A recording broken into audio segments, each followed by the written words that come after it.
what happened is the United States and European Union mobilized this virulent nationalist group out of Lvov in western Ukraine, among whom were these neo-Nazis who worshiped Stepan Bandera and the Banderista movement, which was a pro-Nazi Ukrainian national movement, carried out a resistance in that area for decades.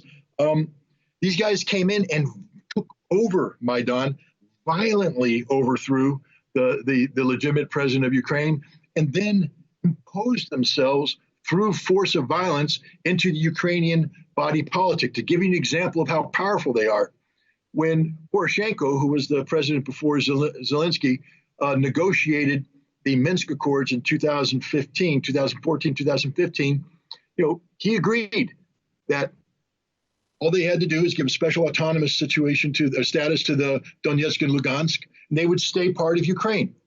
He agreed with Germany and France.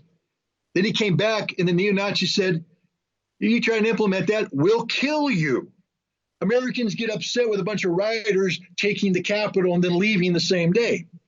I get upset about it. I'm not happy about it.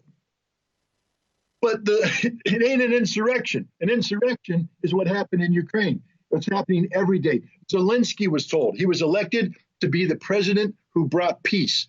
If you remember, Zelensky toured the front line because they were supposed to disarm. And he went up to the Azov battalion and he said, disarm. And they laughed at him, kicked him out. He said, I'm the president of Ukraine. They said, shut up, we'll slap you. He had to leave. And he was told, if you sign Minsk, we will hang you by the neck until dead. That's the control these people have. And they've done it in the military. These people should have been disbanded, arrested, shot. Instead, the military absorbed them and then promoted their officers throughout the ranks so that there's neo-Nazis everywhere.